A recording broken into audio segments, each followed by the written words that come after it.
اب تک کس غلط فہمی میں ہے، یہ ساری چیزیں وہ ہیں کہ جو تجزیے کا تقاضا کرتی ہیں. لیکن بہرحال ہوا یہ ٹھیک. تو اس میں اگر ان کو اللہ تعالیٰ نے یہ توفیق دی کہ وہ کم سے کم طریقہ کار کی غلطی کو محسوس کر کے الگ ہو گئے تو یہ بڑی خوشائند بات. یہ بھی بڑی بات ہے. لیکن گاندھی صاحب یہ بتائیے کہ جس طرح جہاں سے اس چیز کا آغاز ہوتا ہے کہ وہ کہہ رہے ہیں کہ جو کمیونسٹ رجیم تھی، جو کمیونسٹ پارٹی افغانستان میں حکومت کر رہی تھی، اس کے خلاف جہاں تک القاعدہ جہاد کر رہی تھی اس جہاد کے میں حق میں ہوں، لیکن بعد میں جس طرح کا جہاد امریکہ کے خلاف 9/11 جیسے واقعات کی شکل میں کیا گیا، میں اس کے حق میں نہیں ہوں کیونکہ اس میں فائدے کم ہیں اور نقصان زیادہ ہے.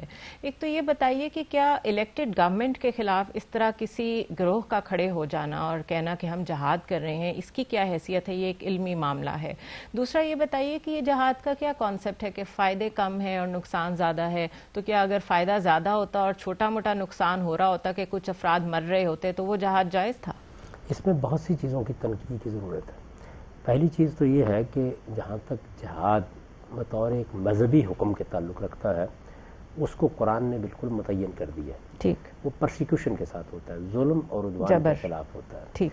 یعنی اگر کسی جگہ لوگوں کی رائے کو بالجبر تبدیل کرنے کی کوشش کی جا رہی ہے، ان کے لیے مذہبی آزادی برقرار نہیں رہی، تو قرآن ہم کو حکم دیتا ہے کہ اگر ہمارے پاس طاقت ہے تو ہم وہ طاقت استعمال کر کے اس جبر کا خاتمہ کر دیں. قرآن مجید جبر کو فتنے سے تعبیر کرتا ہے. ٹھیک. یعنی یہ وہ چیز ہے جس کے بارے میں قرآن مجید کا موقف یہ ہے کہ الفتنہ تو اشد من القتل، فتنہ قتل سے بھی زیادہ بڑا جرم ہے. ٹھیک. کیوں؟ اس لیے کہ اللہ تعالیٰ نے یہ دنیا آزادی کے اصول پر بنائی ہے. یہ اس طریقے سے بنائی گئی ہے کہ انسان کو ارادے اور اختیار کی آزادی دی گئی اور اس کے استعمال کا حق دیا گیا. تو جس وقت کسی گروہ یا کسی فرد کو آپ بالجبر مذہب اختیار کرنے یا چھوڑنے سے روکتے یا اس پر پابند کرتے ہیں تو آپ حقیقت میں اللہ تعالیٰ کی اس اسکیم کے خلاف اعلان جنگ کر دیتے ہیں. ٹھیک. اسی وجہ سے اللہ تعالیٰ نے اپنے پیغمبروں کو بھی بہت سختی کے ساتھ کہا ہے، قرآن مجید میں بھی اور دوسرے الہامی صاحب میں بھی، کہ آپ کا یہ کام نہیں ہے کہ آپ ساری دنیا کو ایک دین پر لانے کی کوشش کریں. اس کے لیے آپ کو دعوت دینی ہے، تبلیغ کرنی ہے. اس سے زائد آپ کی جورسڈکشن نہیں ہے. یہ اللہ کا کام ہے کہ وہ کس کو ہدایت دیتا ہے اور کس کو اسی راستے پر چھوڑ دیتا ہے. ٹھیک. اس کے لیے اس کا ایک قانون ہے، اس کے مطابق معاملہ کرے گا. چونکہ یہ آزادی اس نے دی ہے اور امتحان کے لیے دی ہے، تو اس آزادی میں مداخلت کرنے کا آپ کو حق نہیں ہے. صحیح. تو یہ چیز ہے کہ جس چیز کو سامنے رکھ کر اللہ تعالیٰ نے جہاد کا ایک قانون یا قتال کا، جنگ کا ایک قانون بیان کیا ہے. پہلی بات یہ سمجھ لیں. ٹھیک. یہ جنگ کون کرے گا؟ یہ ظاہر ہے کہ ایک منظم ریاست کو کرنی ہے. یہ حکم مسلمانوں کے پورے معاشرے کو دیا گیا ہے. یہ نہیں ہے کہ میں یا آپ اٹھ کے اس کی ابتدا کر دیں. ہمارے ہاں یہ چیز کیسے پیدا ہوئی؟ اس سے پہلے بھی مذہبی مدرسے موجود تھے، ان میں مذہبی فکر وہی پڑھایا جاتا تھا. جہاد کیا ہوتا ہے، کفر کو ہم نے مٹانا ہے، مسلمانوں کی حکومت قائم کرنی ہے، یہ ساری باتیں مدرسوں میں پڑھائی جاتی تھیں. ٹھیک. لیکن ہوا یہ کہ خود ریاست نے جہاد کی ابتدا کر دی. یعنی افغانستان پر جب ایک طرح سے روسی غلبہ قائم ہو گیا، وہاں ایک کمیونسٹ پارٹی کی حکومت قائم ہوئی، اور اس کے بعد انہوں نے مدد کے لیے روسی افواج کو بلا لیا. جس طریقے سے مختلف ملکوں میں بڑی طاقتوں کو بلایا جاتا ہے، اس کے خلاف خود وہاں کے لوگوں کے اندر ایک رد عمل پیدا ہوا، اور یہ رد عمل بڑی فطری بات ہے.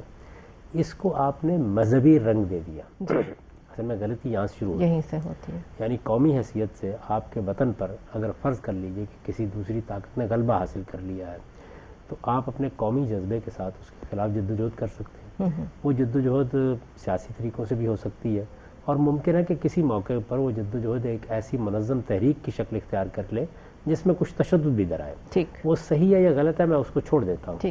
لیکن بڑا حادثہ اس وقت ہوتا ہے جب آپ اس کو مذہبی صورت دے دیں، کور دے دیتے ہیں اس کو. مذہبی صورت دینے کے معنی کیا ہے؟ اس کا مطلب یہ ہے کہ آپ نے در حقیقت اس کے ساتھ ایک ایسی چیز کو وابستہ کر دیا ہے جو اپنی موٹیویشن اور تحریک بڑی غیر معمولی رکھتی ہے. صحیح. وہ نفس انسانی کو اپنی گرفت میں لے لے گی اور پھر اپنے مقاصد میں بھی اس کو کنٹرول کرے گی. جی. چنانچہ بالکل یہی افغانستان میں ہوا. یعنی جب ہماری اسٹیبلشمنٹ نے اس کا رخ موڑنے کی کوشش کی، اور اسی طرح بین الاقوامی طاقتیں بھی ان کی پشت پر آ گئیں. دیکھیے وہاں معاملہ صرف پاکستان نے نہیں کیا، امریکہ بھی متوجہ ہوا. جب اس نے دیکھا کہ افغانستان کے لوگ کچھ منظم ہو گئے ہیں، وہ جدوجہد کر رہے ہیں، وہ اس کے مقابلے میں اٹھ کھڑے ہوئے ہیں، تو پہلے سے کمیونزم کے بارے میں اور کمیونسٹ تحریک کے بارے میں ایک منفی پروپیگنڈا تو موجود تھا کہ یہ خلاف مذہب ہوتے ہیں. بالکل. چنانچہ اسی کو استعمال کر کے ہم نے یہاں تنظیمیں کھڑی کرنی شروع کر دی. یہ ایک غلط اقدام تھا. ٹھیک. اور اس غلط اقدام نے لازمی طور پر ان نتائج تک پہنچنا تھا. میں تو اس زمانے میں بھی لوگوں کو بہت دردمندی کے ساتھ یہ بتا رہا تھا کہ آپ غلطی کر رہے ہیں، اگر آپ کو یہ کام کرنا ہے تو اس طرح کیجئے جس طرح کی جدید ریاستیں کیا کرتی ہیں، اس سے ہٹ کر آپ یہ کام کریں گے اور مذہبی بنیاد پر ان تنظیموں سے کہیں گے تو کل یہ آپ کے ہاتھ سے نکل جائیں گے، اپنے جگہ سے دیں، تو پھر اس کے بعد ان کا رخ ایک جانب اپنی طرف ہوگا. اور ایک دوسرا حادثہ یہ ہوگا کہ کیونکہ یہ مختلف تنظیمیں ہیں تو اب ان مختلف تنظیموں کے مابین اختلافات ہوں گے، اور جب اقتدار کا مرحلہ آئے گا تو یہ ایک دوسرے کے گلے کاٹیں گے. بالکل ٹھیک. یہ بالکل دیوار پر لکھی ہوئی باتیں تھیں. چنانچہ اس زمانے میں نے بہت زور کے ساتھ یہ کہا کہ اگر آپ کو یہ کام کرنا ہی ہے تو آپ افغانستان کی ایک عبوری حکومت بنائیے اور پھر ایک بینر کے تحت لوگوں کو جمع کیجیے، اور یہ لوگ وہ ہونے چاہیے جو بعد میں اس پورے نظام کا حصہ بن جائیں، یعنی ایک منظم فوج بن جائے. یہ جب تک آپ نہیں کریں گے اس کے نتائج بڑے خطرناک نکلیں گے. چنانچہ وہ نتائج خطرناک نکلے تو اس وجہ سے میں تو ابو حفص صاحب سے اس معاملے میں اتفاق نہیں کرتا. میرے نزدیک غلطی کی بنا اس وقت رکھی گئی جب مذہب کو استعمال کر کے ایک قومی جدوجہد کو یہ صورت دی گئی، مذہبی تنظیموں کو اس کے لیے استعمال کیا گیا. دنیا بھر سے لوگ مذہبی جذبے کے تحت آئے اور ان کو آپ نے لڑنے کے لیے آمادہ کیا. امریکہ ایک سپر پاور کا خاتمہ کرنا چاہ رہا تھا، اس نے ان لوگوں سے کام لیا، استعمال کیا، اور اس موقع کے اوپر جیسا استحصال ہوتا ہے وہ کر لیا گیا. یہ ایک بڑی غلطی تھی. اس وجہ سے غلطی کو اس کی اصل سے دیکھنا چاہیے. ٹھیک. ایسے ہی بہت سے لوگ ہیں نا وہ کہتے ہیں کہ دیکھیے طالبان اس وقت اپنی حکومت کو بحال کرنے کی جدوجہد کر رہے ہیں، ان کی حکومت تو موجود تھی پہلے افغانستان میں. تو میں ہمیشہ سے کہتا ہوں کہ کیا وہ ایک جائز حکومت تھی؟ جائز حکومت اصل سوال یہ ہے، جائز حکومت تو وہ ہوتی ہے جس کو وہاں کے لوگوں نے منتخب کیا ہو. بالکل. اسلام کے نقطہ نظر سے بھی، بین الاقوامی قانون کے نقطہ نظر سے، وہ تو کمیونسٹ پارٹی تھی. اس میں بہت سے سوالات کیے جا سکتے ہیں. یہ حکومت کیسے قائم ہوئی، اس میں بیرونی ہاتھ کتنا تھا، روس کیا چاہتا تھا، پارٹی کے کن سے تعلقات روابط تھے، کیسے وہ لوگ اقتدار میں آئے. میں کہتا ہوں آپ تھوڑی دیر کے لیے اس کو تسلیم کر لیجئے کہ یہ غلط اقدام کیا گیا، اور اس میں کوئی شک نہیں کہ وہ غلط اقدام تھا. روس کو اس طرح مداخلت نہیں کرنی چاہیے تھی. لیکن اس کے بعد آپ نے کیا کیا اس کے جواب میں؟ یعنی اگر افغان قوم ریزسٹنس کرنا چاہتی تھی تو وہ اپنے طریقے پر منظم ہو سکتی تھی، کر سکتی تھی، قومی بنیاد پر بھی منظم ہو سکتی تھی. جب اس میں آپ مذہب داخل کرتے ہیں، مذہبی تنظیموں کو اس کا حق دیتے ہیں، مجاہدین بھرتی کریں، ان کی سرپرستی کرتے ہیں اور اس کو جہاد قرار دیتے ہیں، تو پھر اس کے بعد اس سے ایک منطق وجود میں آئے گی. وہ منطق کل آپ کے خلاف بھی استعمال ہو جائے گی، اور یہی ہو رہا ہے. ٹھیک. مختصر سا غلطی وہاں ہوئی تھی. ٹھیک. مختصر سا وقفہ لیں گے گامدی صاحب. ناظرین اس انٹرویو پہ ڈسکشن ابھی جاری ہے، ہم مختصر سا وقفہ لیں گے اور آپ کی خدمت میں دوبارہ پیش ہوں گے. اسٹے ود اس.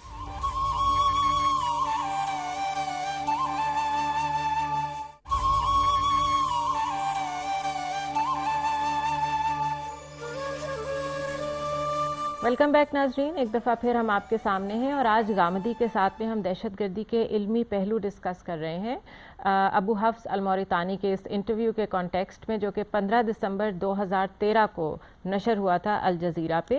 ہم اس میں سے کچھ پوائنٹس لے کے اس پہ کچھ علمی ڈسکشن تو کر رہے ہیں، لیکن اگر آپ لوگوں میں سے کوئی اس کو تھورلی پڑھنا چاہے تو یہ انٹرنیٹ پہ بھی موجود ہے.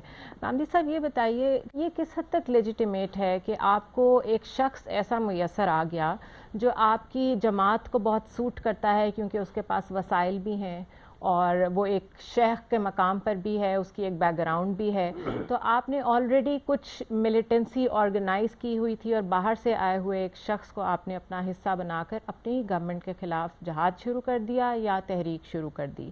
یہ اس کی کس حد تک گنجائش ہے؟ نہیں، یہ ایسے نہیں ہوا. دیکھیے بات یہ ہے کہ جب یہاں پر جہاد منظم کرنے کی کوشش کی گئی تو خود امریکہ نے جو پشت پناہی کر رہا تھا، پاکستان کی ریاست نے، اور پاکستان کی ریاست کے ساتھ بعض عرب ممالک نے بھی مل کر اس جہاد کو سپورٹ کیا. یہ لوگ اپنی حکومتوں کی رضامندی سے ادھر منتقل ہوئے، بہت سی جگہوں سے نکل کر یہاں آئے. کوئی شخص جب اپنا ملک چھوڑ کے آتا ہے تو دوسرے ملک میں داخل ہونے کے لیے اس کو ویزا چاہیے، بالکل پاسپورٹ چاہیے. یہ سارے کے سارے بالکل قانونی طریقے کے مطابق ہمارے یہاں داخل ہوئے. صحیح. پھر ان کو یہاں ٹریننگ دی گئی، ان کو ٹریننگ کیمپ قائم کرنے کے مواقع دیے گئے. اس زمانے میں مجھے خود بہت اچھی طرح یاد ہے کہ ہمارے ہاں کے صحافی ان کے ساتھ ملتے تھے، انٹرویو کرتے تھے، اور یہ خیال کیا جاتا تھا کہ یہ تو اصل میں عالم اسلام کی روح ہے. ان لوگوں نے بڑی خدمت کا فیصلہ کر لیا ہے. یہ اپنے وطن کو چھوڑ کر، اپنے عیش اور تناؤم کو چھوڑ کر ان علاقوں میں، بیاب و گیا علاقوں میں آ گئے ہیں. انہوں نے تو گویا حضرت ابراہیم کی یاد تازہ کر دی ہے. کیونکہ گاندھی صاحب اسامہ بن لادن تو بہت امیر کبیر انسان تھا، اپنی کنسٹرکشن کمپنی کا مالک تھا، اور اس کے 21 خاندان کی جو برانچز تھیں وہ موجود تھیں امریکہ میں جس وقت 9/11 ہوا ہے. اور ایک سٹوری کے مطابق جو CNN پہ نشر ہوئی تھی، یہ بھی کہا جاتا ہے کہ وہ 21 فیملیز وہاں سے بڑے آرام سے نکل آئی تھیں 9/11 کے بعد. تو اس کا یہ آپ کے اس کامنٹ کو سپورٹ کرتی ہے یہ چیز؟ چونکہ اس سارے کے پیچھے بین الاقوامی قوتیں بھی تھیں، علاقائی قوتیں بھی تھیں، اور خود ریاست پاکستان بھی تھی. جب یہ سب کچھ کیا گیا تو اس موقع پر ان کی سرپرستی کی گئی. مجھے معلوم ہے کہ شیخ اسامہ بن لادن کی شخصیت کو اس زمانے میں بہت گلیمرائز کیا جاتا تھا. یعنی یہ بیان کیا جاتا تھا کہ یہ اصل میں وہ شخصیت ہے کہ جنہوں نے نہ صرف یہ کہ لوگوں کو انسپائر کیا ہے، بلکہ اپنی دولت اور اپنی ساری طاقت صرف کر دی ہے اس مقصد کے لیے. تو ایسا نہیں ہوا کہ یہ لوگ اپنے ملکوں سے اٹھے اور انہوں نے کوئی آرگنائزیشن قائم کی اور یہ آ گئے. یہ ہماری ریاست کی سرپرستی میں آئے. انہوں نے یہاں آ کے اپنے مراکز قائم کی، ان کا آنا جانا لگا رہتا تھا اس موقع کے اوپر، اور ان کی اس وقت کی قوت، وسائل، جذبہ، دینی حمیت، سب چیزوں سے فائدہ اٹھایا گیا. میں آپ سے عرض کروں کہ یہ جو بین الاقوامی طاقتیں ہوتی ہیں یہ اس سے کبھی باز نہیں آتی. کیا اس سارے تجربے کے بعد اسی کو لیبیا میں نہیں دہرایا گیا؟ بالکل ایسا ہی ہے. اسی کو اب شام میں نہیں دہرایا جا رہا؟ ایسا ہی ہے. تو ہوتا یہ ہے کہ بڑی طاقتیں یہ خیال کرتی ہیں کہ ہم بعد میں کنٹرول کر لیں گے. یعنی اس وقت تو ہم اپنے سیاسی مقاصد کا ایندھن ان کو بنا لیں، بعد میں دیکھ لیں گے. اچھا، جو لوگ اس مقصد کے لیے اٹھتے ہیں وہ یہ سمجھتے ہیں کہ اگر وہ ان لوگوں کی قوت کے بغیر، ان کی پشت پناہی کے بغیر اٹھتے تو ان کو یہ موقع نہ ملتا. تو یہ بہت اچھا ہو گیا ہے کہ ان کے لیے اپنے آپ کو منظم کرنے کی ایک مہلت پیدا ہو گئی ہے. تو دونوں نے ایک دوسرے سے فائدہ اٹھانے کا فیصلہ کیا. چنانچہ پھر اس کے بعد جب ڈکلیریشن کیا گیا وہاں پر، تو اس میں امریکہ ہدف بن گیا، اور ایسا ہی ہونا تھا. اس لیے کہ جس وقت امریکہ روس کو نکالنے کے لیے پشت پناہی کر رہا تھا اس وقت اس کی حیثیت ایک اتحادی کی تھی. لیکن جس وقت وہ وہاں سے چلا گیا تو اب امریکہ کے جو اثرات اس وقت دنیا پر ہیں وہ تو معروف ہے. اچھا، اسرائیل کے ساتھ امریکہ کا جو تعلق ہے وہ بھی مانا ہوا ہے. کشمیر کے معاملے میں امریکہ نے ہماری خواہشات کے مطابق یہ تو کبھی نہیں کیا گیا اپنی فوجیں اتار کے کشمیر ہماری جولی میں ڈال دیا.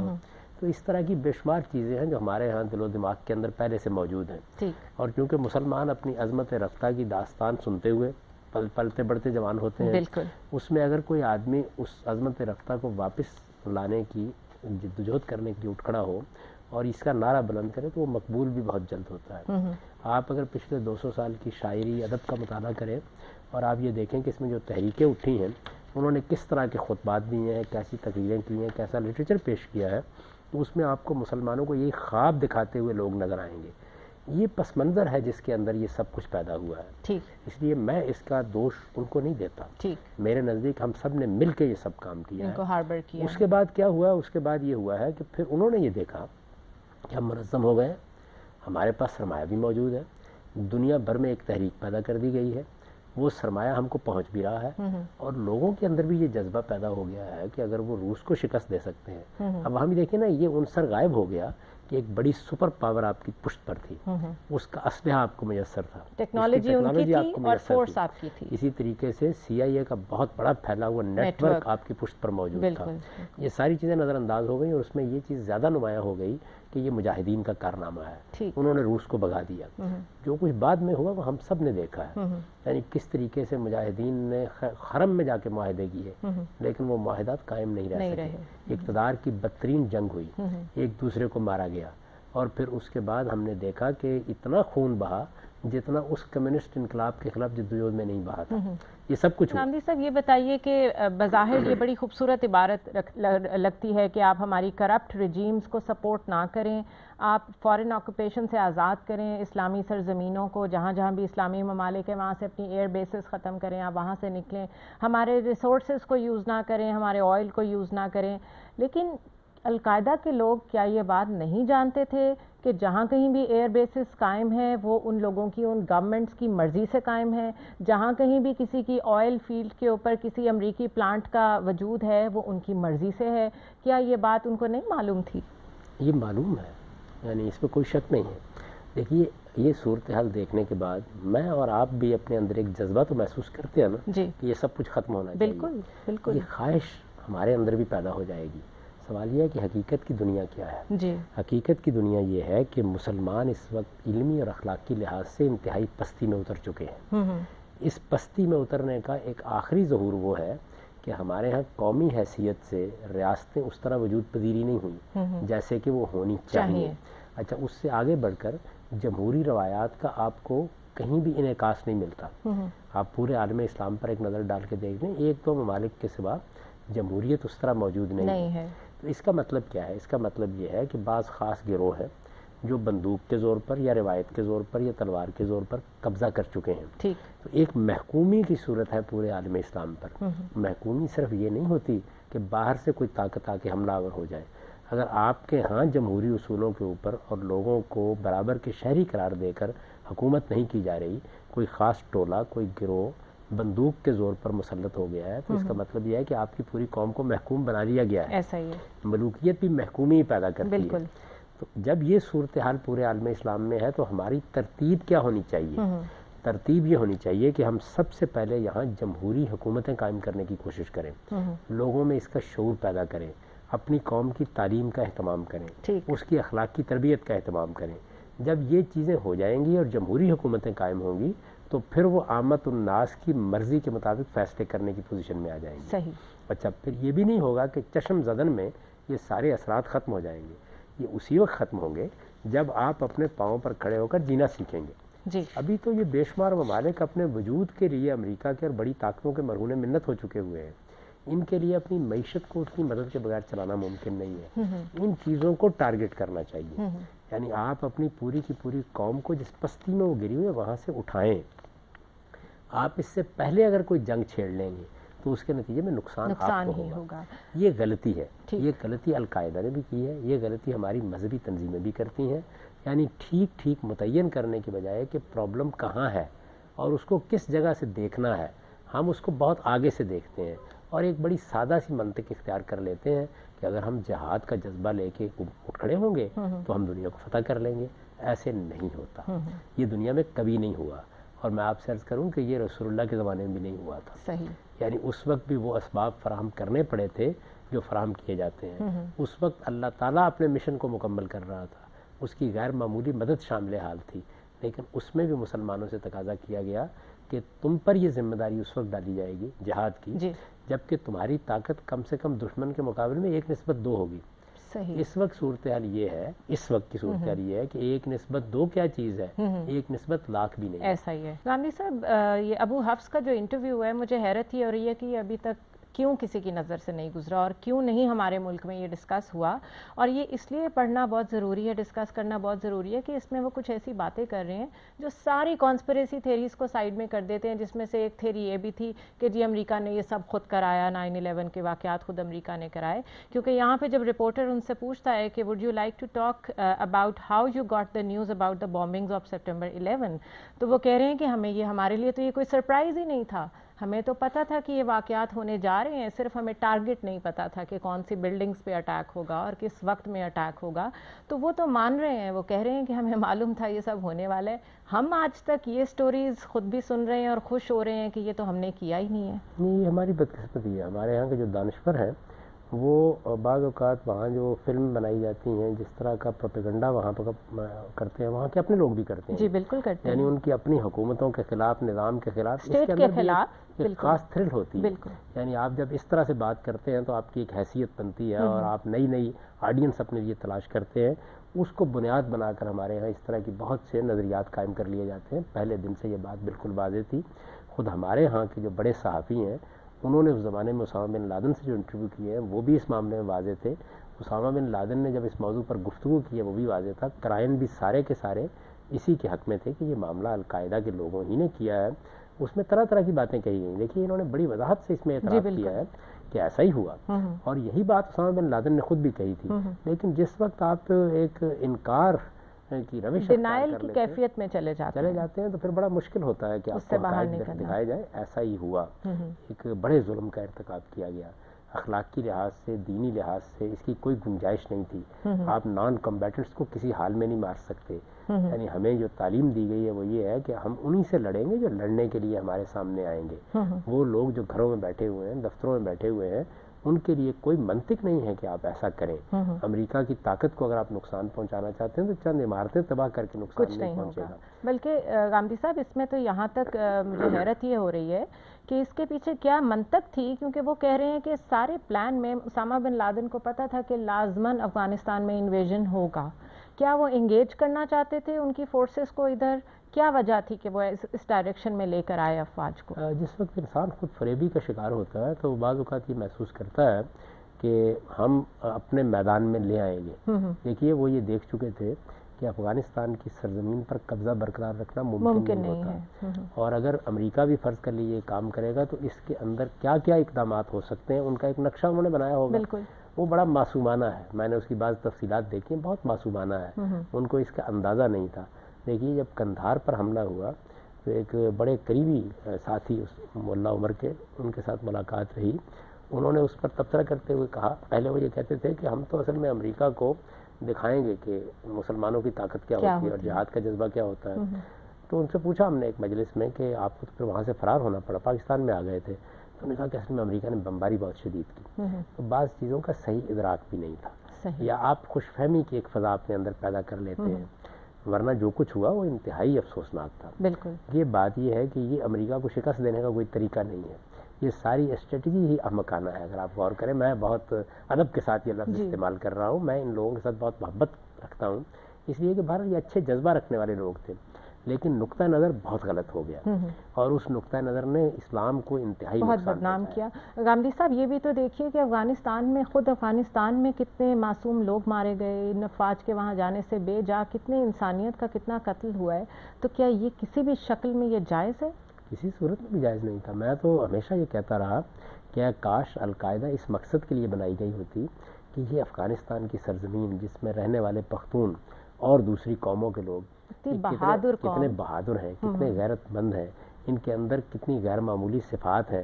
تو ہم اس قوم کو جدید تمدن سے ہم آنگ کریں، ہم یہاں ڈیولپمنٹ کریں، ہم یونیورسٹیاں بنائیں، ہم یہاں پر تعلیمی ادارے بنائیں، ہم یہاں پر اعلیٰ درجے کے سائنسی ادارے قائم کریں.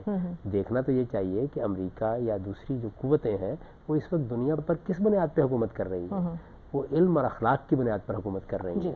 آپ کو اخلاق کا لفظ شاید اجنبی لگے، یہ حقیقت ہے کہ اخلاق کے وہ پہلو جن کا تعلق اجتماعی زندگی سے ہے ان میں وہ ہم سے بہت آگے ہیں. تو ان اصولوں کو سامنے رکھ کر اگر افغانستان کی تعمیر کی جاتی تو افغانستان کی قوم، ہمارے قبائلی علاقے، یہ اپنے اندر بڑی طاقت رکھتے ہیں. اور طالبان کی حکومت خود ہی آ جاتی پھر، اگر ان لوگوں نے یہ سب پرووائڈ کیا ہوتا تو خود ہی یہ لوگ الیکٹ ہو کر گورنمنٹ تک پہنچ جاتے، پاور گیم کے لیے اتنی قتل و غارت نہ ہوتی. یعنی قوم کی تعمیر کا کام کیا جاتا اور قوم کی تربیت کا کام کیا جاتا تو اس کے نتائج بڑے غیر معمولی نکلتے. میں اب بھی آپ سے یہ کہتا ہوں کہ افغانستان کی قوم اور یہ ہماری جتنی پختون بیلٹ ہے اور جس کے اندر ہمارے قبائلی علاقے میں ہیں، یہ انسانیت کا بہترین اثاثہ ہے. یہ گل ہے سرسبد ہے انسانیت کے. یعنی یہ وہ لوگ ہیں جن کے بارے میں اقبال نے بڑی صحیح بات کہی ہے کہ فطرت کے مقاصد کی کرتا ہے نگہبانی، یا بندہ صحرائی یا مرد کہستانی. تو فطرت کی نگہبانی تو یہ کرتے ہیں، لیکن ظاہر ہے کہ دنیا تبدیل ہو چکی ہے اور اس جدید دنیا میں ہمیں ان کے اس کے قریب لانا ہے. یعنی وہ صفات و اوصاف ان کو کسی حد تک برقرار رکھتے ہوئے جدید دنیا سے اس نظام کو ہم آہنگ کرنا ہے. تو ہو سکتا ہے کہ یہی خطہ افغانستان کا اگر ہم نے اس کی تعمیر کو ہدف بنایا ہوتا تو یہ دنیا کی رہنمائی کے مقام پر آ جاتا. لیکن اس کے بالکل برعکس ہم نے تخریب کو ہدف بنا لیا، چنانچہ وہ سارا کا سارا ملک بالکل کھنڈر بن کے رہ گیا. اس کی بہترین ذہانتیں باہر چلی گئی، لوگوں کے لیے وہاں زندگی بسر کرنا ناممکن ہو گیا. ایسی حکومت قائم کر دی جس نے اسلام کا ایسا نقشہ پیش کیا کہ جس کے قریب بھی لوگ پھٹکنے کے لیے تیار نہیں ہیں. یہ جو صورتحال پیدا ہوئی ہے یہ بڑی افسوسناک صورتحال ہے.